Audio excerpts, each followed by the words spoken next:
blah, blah, blah, blah. Blah, blah, blah. Blah, blah, blah, blah, blah.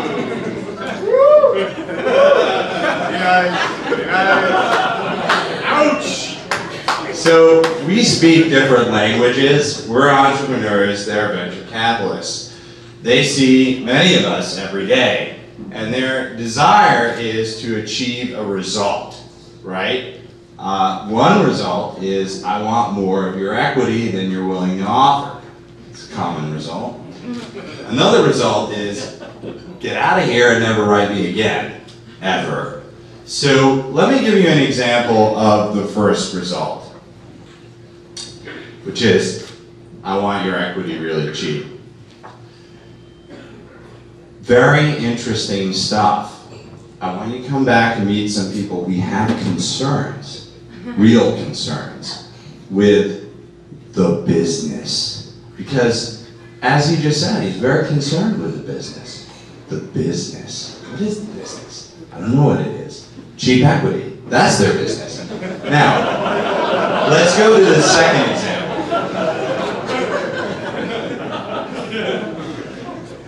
Get the hell out of here. I never want to hear from you again. Of course, I think the first guy said, we would never say that, except they make fun of the entrepreneur, in quotes, when they send you an email. Lovely. Lovely. What an idiot. What is he thinking? Stupid. So, second example. Want you to go away. You know, this is one of the best ideas I've ever heard. Best one.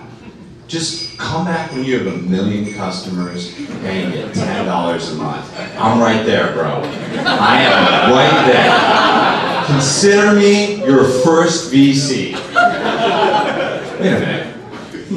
How much revenue is? So, we speak different languages. Now, I'm being a little cynical here. The reality is that they're maybe a little more than a little cynical, yes. But the reality is their objective is to get the end result, not to tell you something in English that you can understand, right? Their end result is cheap equity. Their end result is getting you out of their hair so you never write them again. And they'll say they deal with 10 of these meetings a day, right? They hear 10 of you guys come into their office a day, and they're desiring an end result. And you need to know what that end result is. So I will agree with one thing that was said earlier. Do your homework, right? Do your homework. And you're going to work with these people for 5 years, okay? 5 years. They will manipulate you. They will tell you what you want to hear. They're going to buy you drinks when it's good and kick you in the face when it's bad for 5 years or more. So when you're sitting there and this guy's like, dude, I love you. And you're like, no you don't. You really don't. I know you don't. Know that you're going to be working them for 5 years. I'm going to make a couple other comments that I heard.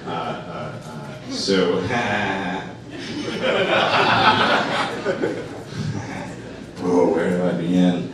Assume that it is broken when you hear nothing. I think that's a little obvious, but I think that's a great one. Like, basically, it's true, it applies to everything. I'm a huge fan of walk away quickly from someone you think is bad. Because I'll tell you, my original thing was more elaborate, less humorous, but there's just so much good material, I don't even know where to begin. My original thing was, there are good investors in the world, and there are bad investors in the world. And you're entrepreneurs, and it's your responsibility to know who the good ones are and who the bad ones are. No one else. They're going to con you, they're going to cajole you, they're going to wine and dine you, they're going to tell you what you want to hear, they're going to say all sorts of stuff, right? And it's all a game, right?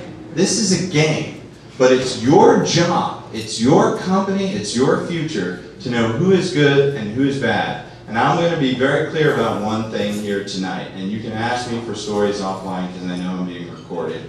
But one bad investor, one single bad investor in your company can ruin a great business. And it has happened over and over again. I read about it every single day on thefunded.com. You can read about it too. It's just horrendous how one bad investor can ruin a great future. Don't let it happen to you. I'll leave you with that. Thank you very much.